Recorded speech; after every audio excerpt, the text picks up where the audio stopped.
ఉమ్.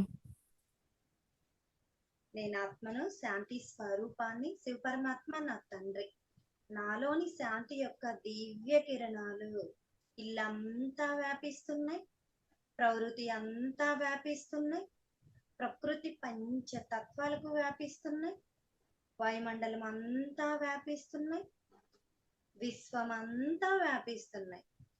విశ్వంలో ఆత్మిక సోదరులందరూ శాంతిని అనుభూతి చేస్తున్నారు.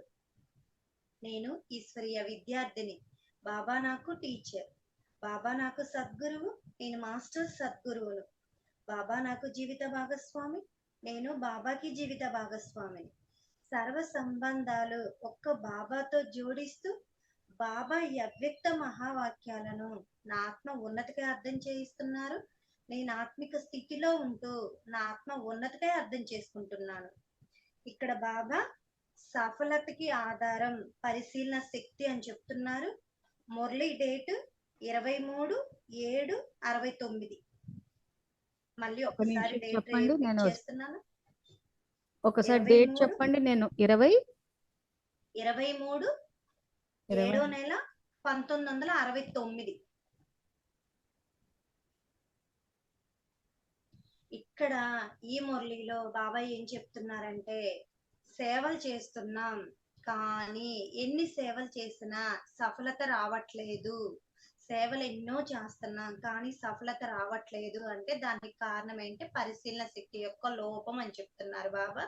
అందులో ఈ మురళిలో బాబా ఎక్కడ యజమానిగా అవ్వాలి, ఎక్కడ పిల్లవాడిగా అవ్వాలి అనేది, ఆ రెండిటి తేడా ఎందుకు వస్తుందంటే పరిశీలన శక్తి యొక్క లోపం అని చెప్తున్నారు బాబా.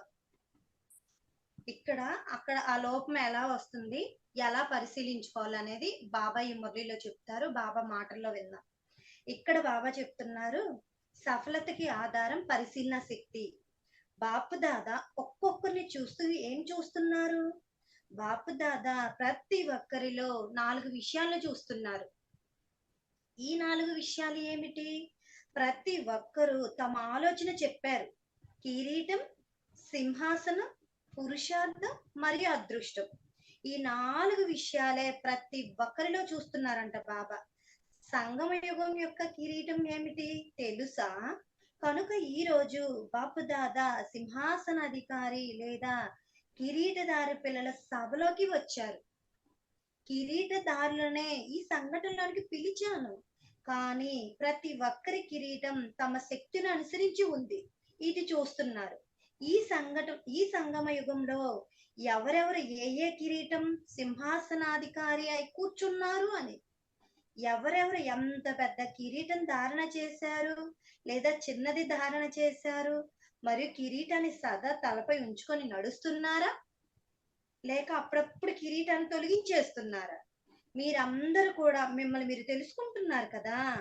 ఎందుకంటే అందరూ బాబా ఎన్నుకున్న రత్నాలైతే ఇంత గ్రహింపు తప్పకుండా ఉంటుంది కదా.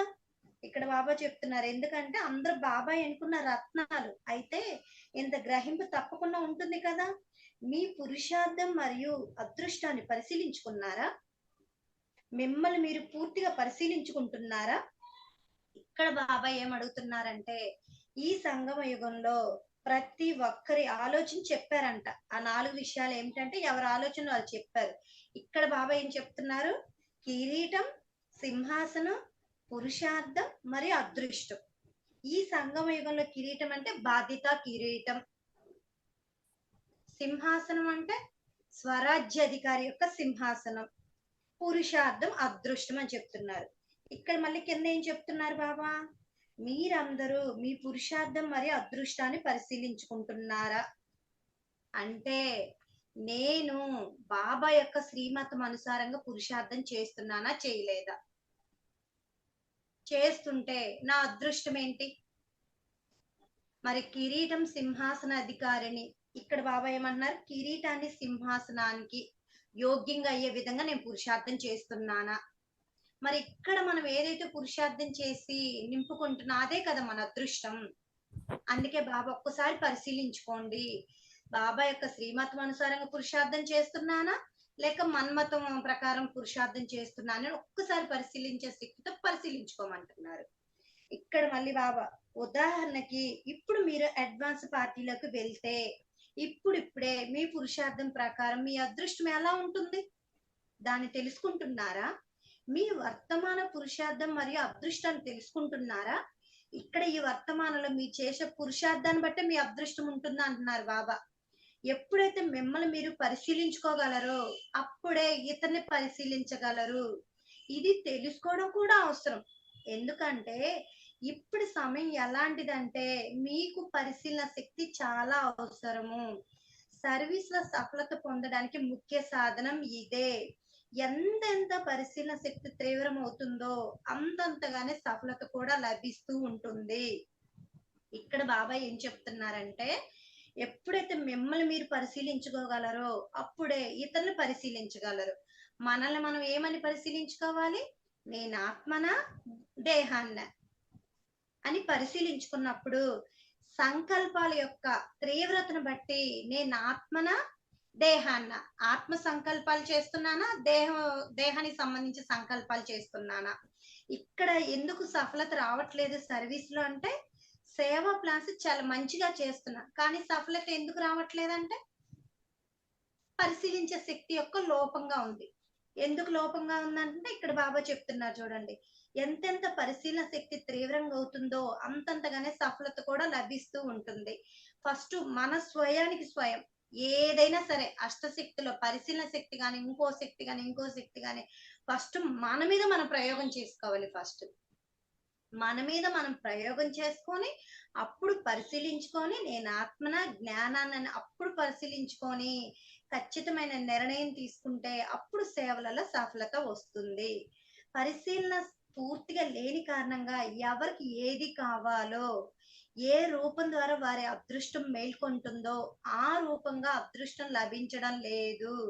అందువల్లే సర్వీస్ యొక్క సఫలత తక్కువ వస్తుంది. తక్కువ చేసేవారి ఫలితము ఎలా వస్తుందంటే ప్రజలు చాలా మంది తయారవుతారు కానీ వారసులు తక్కువ తయారవుతారు. వారసులు తక్కువ తయారైన కారణం ఇదే. వారి స్థితిని పూర్తిగా పరిశీలించడం లేదు. రోగాన్ని పూర్తిగా పరిశీలిస్తేనే మంచి మందు లభిస్తుంది కదా. ఆ తర్వాత రోగం కూడా సమాప్తి అయిపోతుంది. బాబా అంటున్నారు రోగం సమాప్తి అయిపోతే ఏమవుతుంది? ఇది చెప్తున్నారు బాబా. ఇక్కడ ఏం జరుగుతుంది? సేవా ప్లాన్స్ చాలా చేస్తున్నారు కానీ సఫలత రావట్లేదు అంటున్నారు. ఎందుకు సఫలత రావట్లేదంటే పరిశీలన శక్తి లోపం. ఎక్కడ వస్తుంది పరిశీలన శక్తి? ఇక్కడ బాబా చెప్తున్నారు ఇక్కడ పరిశీలన శక్తి లేని రూపంగా ఎవరికి ఏది కావాలో ఏ రూపం ద్వారా అదృష్టం మేల్కొంటుందో ఆ రూపంగా అదృష్టం లభించడం లేదు. ఇక్కడ ఏం చేస్తున్నాం? సేవల్లో బుక్స్ పని చేస్తున్నాం. బుక్స్ తీసుకెళ్తున్నాము, ఇస్తున్నాము, వచ్చేస్తున్నాం. కానీ శివ సందేశం ఇవ్వడం వల్ల ఏమవుతుంది? జ్ఞానం తెలుస్తుంది వాళ్ళకి. వాళ్ళు ఏం చేస్తున్నారు? ప్రజల్లోకి వస్తున్నారు. కానీ ఇక్కడ బాబా ఏమంటున్నారు? వారసులు తయారు చేయాలి అంటున్నారు. వారసుల్ని ఎలా తయారు చేయాలి? శివ సందేశం ఇచ్చిన తర్వాత శివ సందేశం ఇచ్చిన ఆత్మిక సోదరులందరూ సర్వ సంబంధాలు శివ పరమాత్మతో జోడించారు. శివ సందేశం వెలుకున్న ఆత్మిక సోదరులందరూ దివ్యాత్మలు, శ్రేష్ఠాత్మలు, శ్రేష్ఠ బాబా యొక్క శ్రేష్ఠాత్మలని బాబాతో సంబంధం జోడించే విధంగా చెయ్యాలి. అది ఎప్పుడు చేస్తాం? సంకల్పం ద్వారా చేస్తాం. మరి సంకల్పం ద్వారా చేయాలంటే ముందు మనకేముండాలి? పరిశీలన శక్తి. ఏమని పరిశీలించుకోవాలి?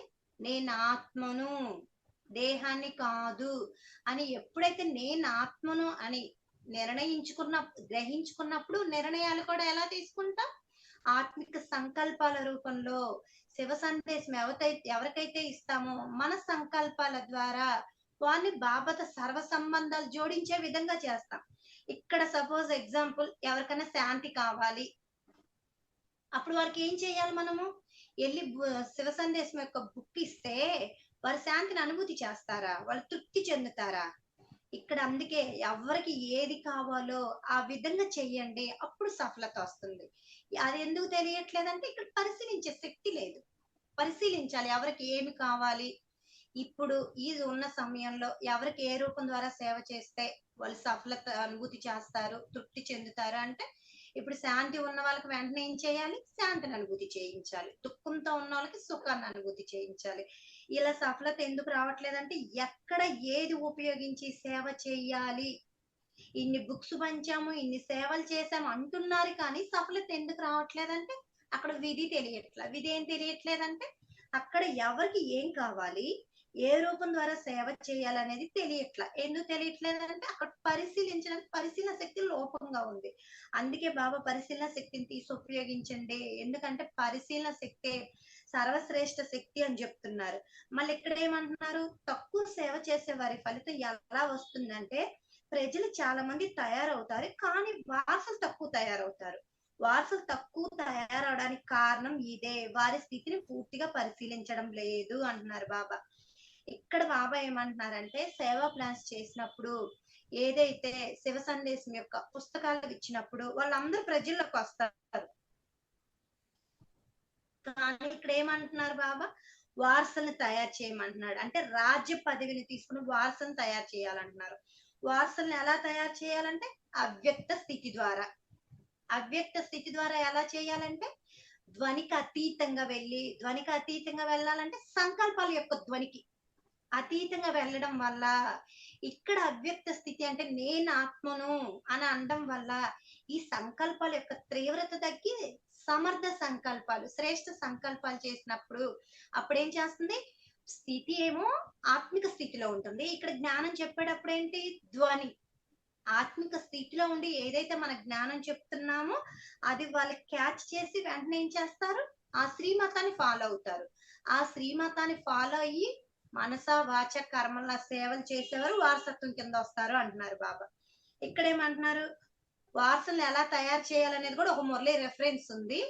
అది కూడా అక్కయ్య అవ్యక్త జ్ఞాన మురళిలో ఇచ్చారు. ఒకసారి తీసి చదవండి.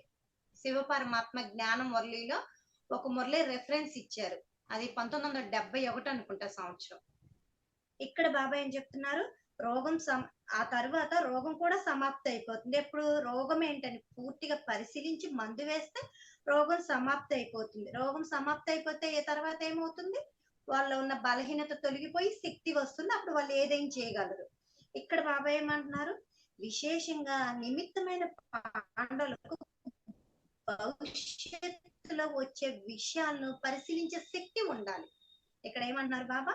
విశేషంగా నిమిత్తమైన పాండవులకి భవిష్యత్తులో వచ్చే విషయాన్ని పరిశీలించే శక్తి ఉండాలి, మరియు నిర్ణయించే శక్తి కూడా కావాలి. నిర్ణయం తర్వాత మరలా నివారణ శక్తి కావాలి. అప్పుడే ఎదుర్కోగలరు. మరియు ఎదుర్కొన్న తర్వాత యజ్ఞ ప్రత్యక్షత యొక్క సఫలత పొందుతారు. మిమ్మల్ని బాబా ఎందుకోసం పిలిచారు? లెక్క చేస్తారు కదా, మెట్లు ఎక్కడం మరియు మెట్లు దిగడం యొక్క జ్ఞానం నేర్పించడానికి పిలిచారు. ఇక్కడ బాబా మెట్లు అంటే మన స్థితి యొక్క మెట్లు. ఇప్పుడు ఏ విషయంలో దిగాలి మరియు ఏ విషయంలో ఎక్కాలి? పెద్దవారిగా అయితే అయ్యారు, కానీ ఒకవేళ పెద్దవారిగా ఉంటూ కూడా ఎక్కడైనా చిన్నతనం యొక్క మెట్లు దిగాలంటే అక్కడ వెంటనే దిగడం లేదు. ఒక సెకండ్ లో యజమానిగా, ఒక సెకండ్ లో పిల్లలుగా అయ్యే అవసరం ఉంది. ఎక్కడ పిల్లలు అవ్వాలో అక్కడ యజమానిగా అవుతున్నట్లు కనిపిస్తుంది. కానీ ఏ విధమైన సమయమో ఆ విధమైన స్వరూపం ఎలా తయారు చేసుకోవాలని నేర్పించడానికే పిలిచాను. ఉదాహరణకి మీరు ఏదో ఒక సంఘటన మధ్యలో ఉంటున్నారు. సంఘటనలో ఏదైనా విషయం వస్తే అప్పుడు మీ ఆలోచన చెప్పే సమయంలో యజమానిగా అయ్యి ఆలోచన ఇవ్వాలి. కానీ ఎక్కడ సంఘటన యొక్క నిర్ణయం జరుగుతుందో నిమిత్తమైన అన్నయ్యలు అక్కలు ఏదైతే నిర్ణయం చేస్తారో ఆ సమయంలో మీ బుద్ధిని పూర్తిగా పిల్లవాని స్థితిలోకి తీసుకురావాలి. పిల్లవాని స్థితి యొక్క లక్షణాలు ఎలా ఉంటాయి? అప్పుడే చాలా ఫోర్స్ గా మాట్లాడుతున్నారు, మరలా పూర్తి నిస్సంకల్పంగా అయిపోతున్నారు. ఈ విధంగా సంఘటన మధ్యలో నిమిత్తంగా అయిన వారి ఎదురుగా మీ యజమాని బుద్ధి ద్వారా సలహా ఇవ్వాలి మరియు వెంటనే పిల్లవాని స్థితి యొక్క బుద్ధి తయారు చేసుకోవాలి. ఇక్కడ బాబా ఏం చెప్తున్నారంటే, ఇక్కడ బాబా ఏమంటున్నారు? మీకు మెట్లు ఎక్కడము మెట్లు దిగడము రావడం లేదు అంటున్నారు బాబా. ఎందుకు రావడం లేదంటే ఇక్కడ బాబా ఏం చెప్తున్నారు? సంఘటనలో ఎక్కడికైనా మన సేవలకు వెళ్ళినప్పుడు అందరి మధ్యలో ఉంటున్నప్పుడు ఏదైనా సలహా ఇచ్చేటప్పుడు యజమానిగా యజమానిగా అన్నారంటే నాదే కరెక్ట్, నేను చెప్పినట్టే చెయ్యాలని కాదు. అథారిటీగా యజమానిగా ఉండి సంఘటనలో ఉన్నప్పుడు నిర్ణయం చెప్పండి. ఓకే, అంతవరకు. అక్కడ బాబా ఏం చెప్తున్నారు, ఆ సంఘటనలో ఉండి సలహా ఇచ్చేటప్పుడు యజమానిగా అవ్వండి. ఓకే. కానీ ఆ సంఘటనలో ఎవరైతే నిమిత్తమైన మనకంటే పెద్దవాళ్ళైన అన్నయ్యలు అక్కయ్యలు ఉన్నప్పుడు వాళ్ళందరి సలహాను పాటించేటప్పుడు పిల్లవాని స్థితికి రండి. పిల్లవాని స్థితికి రమ్మన్నారు కదా అని చెప్పి నేను చెప్పిందే చల్లాలి, నేను చెప్పిందే జరగాలి, నన్ను తక్కువ చేశారు, నా నిర్ణయాన్ని గౌరవించలేదని అనుకోవద్దు. ఇక్కడ బాబాయ్ ఏమంటున్నారు, సలహా ఇచ్చేటప్పుడేమో యజమానిగా ఇవ్వండి అందరిలో ఉన్నప్పుడు. ఆ నిమిత్తమైన అన్నయ్యల అక్కయ్యల సంఘటనలో ఏదైనా ఒక నిర్ణయించినప్పుడు మీరేం చేయాలి, పిల్లవాడి స్థితిగా ఉండాలి అంటున్నారు. ఆ చిన్న పిల్లవాడి యొక్క స్థితి లక్షణాలు ఎలా ఉంటాయి, అప్పుడప్పుడే చాలా ఫోర్స్ గా మాట్లాడుతున్నారు. అంటే నేను చెప్పింది యజమానిగా అయ్యి నేను చెప్పింది కరెక్ట్ అని ఫోర్స్ గా మాట్లాడుతాను. మళ్ళీ ఏం అవ్వాలి పిల్లవాడి స్థితిగా, ఫోర్స్ గా ఏదైతే మాట్లాడామో తర్వాత ఏం చేయాలి, పూర్తిగా నిస్సంకల్పంగా అయిపోవాలి. అంటే నా మాట వినలేదు, అలా చేస్తున్నారు ఇలా చేస్తున్నారని పెద్ద సంకల్పాలు చేయకుండా నిస్సంకల్పంగా అయిపోమని చెప్తున్నారు. ఈ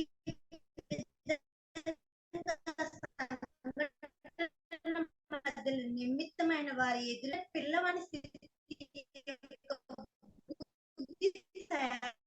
చేసుకోవాలి. దీనిలో దాని యొక్క ఫలితం ఎలా ఉంటుంది, సమయం పాడవుతుంది మరియు శక్తి కూడా వ్యర్థమైపోతుంది. మరియు పరస్పరంలో స్నేహం వృద్ధి అవటంలో లోపం కూడా వచ్చే అవకాశం ఉంటుంది.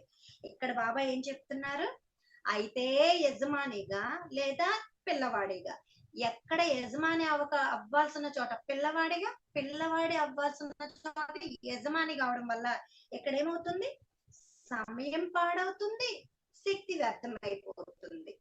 ఎందుకంటే నలుగురిలో ఉన్నప్పుడు ఏదైనా నిర్ణయం చెప్పమంటే నాకేం సంబంధం లేదు, నాకేం తెలియదు అంటున్నారు. అన్నయ్యలు అక్కయ్యలు నిర్ణయం చేసినప్పుడు అప్పుడే యజమానిగా లేసి ఏం చెప్తున్నా, ఇది రాంగ్, నేను చెప్తున్నాను, నేను చెప్పిందే కరెక్ట్, ఎలా చేయండి అంటారు. అలా చేయనప్పుడు ఏమంటున్నారు, నాకు గౌరవం ఇవ్వడం లేదు, ఇంకా నేను ఇప్పటి నుంచి సేవలకు రాను, నేను చెప్పిన వినలేదు, నేను చెప్పిన వినలేదుగా ఇంకా సేవలకు వద్దు, ఇలా అంటున్నారు బాబా. ఇలా అవ్వడం వల్ల ఏం జరుగుతుంది, సమయం పాడవుతుంది, శక్తి కూడా వ్యర్థమైపోతుంది. మళ్ళీ ఏం జరుగుతుంది, పరస్పరం ఫ్రెండ్షిప్ అంటే స్నేహం వృద్ధి అవడంలో లోపం కూడా వచ్చే అవకాశం ఉంటుంది.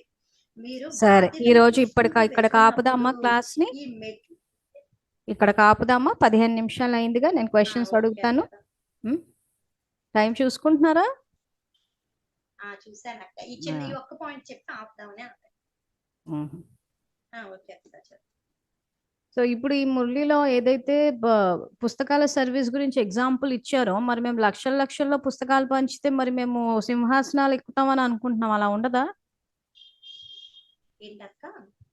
ఇప్పుడు ఇక్కడ ఎగ్జాంపుల్ ఇచ్చారు కదా, పరిశీలన పూర్తిగా లేని కారణంగా సర్వీస్ యొక్క సఫలత తక్కువగా లభిస్తోంది అని. మరి మేము పుస్తకాలు పంచేటప్పుడు లక్షల్లో పంచుతున్నాము, మరి సింహాసనం వస్తుందా రాదా? శివ సందేశం ఇచ్చిన తర్వాత సంకల్పాల ద్వారా వాళ్ళతో సంబంధం జోడింప చేస్తున్నాం కాబట్టి ఖచ్చితంగా వారసులు వస్తారు. సింహాసనం వస్తుందని అడుగుతున్నాను. ఇప్పుడు లక్షల్లో పంచుతున్నాం మేము వెళ్ళి పుస్తకాలు, సో మాకు సింహాసనానికి అధికారులం అవుతామా అవమా? అవుతారు.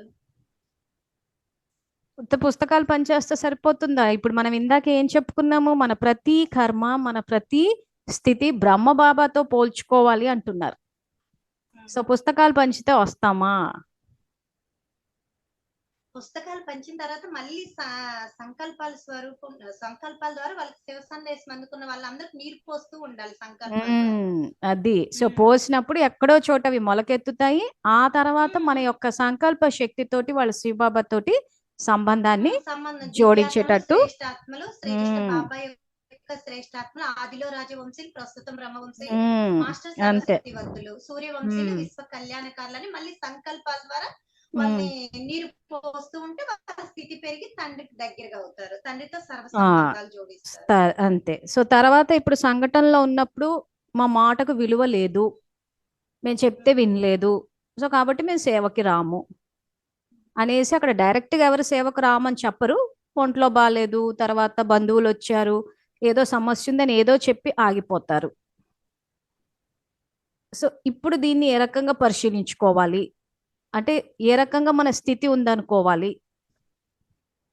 ఇక్కడ యజమాని స్థితిగా చేస్తున్నాం, ఉమ్. కానీ ఇక్కడ పిల్లవాని స్థితిగా ఉండాలి కదా. ఆ సో ఇదే పరిశీలించుకోవాలి. సో పిల్లవాని స్థితిగా ఉండకుండా ఈ రోజున సంఘటనలో చెప్పాను మా మాటకు విలువ లేదని చెప్పేసి వెళ్ళిపోతే మరి బ్రహ్మబాబా సమానంగా అయ్యామా? మన స్థితి బ్రహ్మబాబా సమానంగా ఉందా? సో ఇవన్నీ క్వశ్చన్స్ ఎందుకు అడుగుతున్నామంటే ఎవరైతే క్లాసెస్ అటెండ్ అవుతాయి, క్లాసెస్ పెట్టిందే బ్రహ్మబాబా సమానంగా అవడానికి, కాబట్టి ఎవరికి వాళ్ళు చెక్ చేసుకోవాలి. సంఘటనలో ఉన్నప్పుడు సంబంధ సంప్రదింపుల్లోకి వచ్చి స్నేహంగా ఉన్నామా లేదా? సో చిన్న చిన్న చిన్న చిన్న విషయాలకు సమస్యలు వచ్చినప్పుడు స్ట్రైట్ గా సాకులు వంకలు చెప్పేసి ఆగిపోతూ ఉంటారు. ఇంకా మేము రాము, మేము మనసా సేవ చేసుకుంటామని మెజారిటీ చూసాను నా 9 ఏళ్లలో. అంటే నలుగుట్లో ఇమ్మడలేకపోతున్నారు అక్కడ.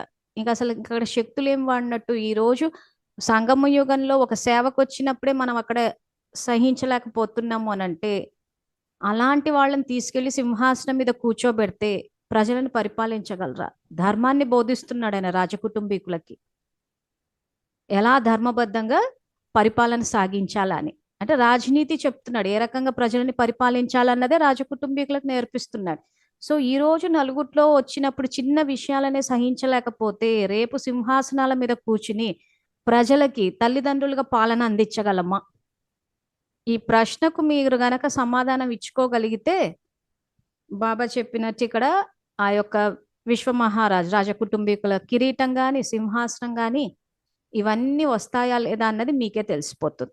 సో అక్కడ వరకు రాజుకు 108లోకి రావాలి అనుకుంటే మరి ఇంతవరకు ఏం పురుషార్థం చేసుకున్నారు, నెక్స్ట్ ఇంకా ముందుకు ఎలా వెళ్ళాలన్నదే మనము తెలుసుకుని వెళ్దాము. సో మళ్ళీ రేపు కంటిన్యూ చేద్దాము. ఓకే అమ్మా. సో ఈ పరిశీలన శక్తి గురించి మురళి అందరూ చదవండి. చదివితే మళ్ళీ మనకు స్పష్టత వస్తే మన యొక్క పురుషార్థాన్ని బ్రహ్మబాబా తోటి పరిశీలించుకుని ఆయన సమానంగా మన కర్మ స్థితి ఉందా లేదా అన్నది మనము చెక్ చేసుకుంటే బ్రహ్మబాబా సమానంగా అవ్వచ్చు.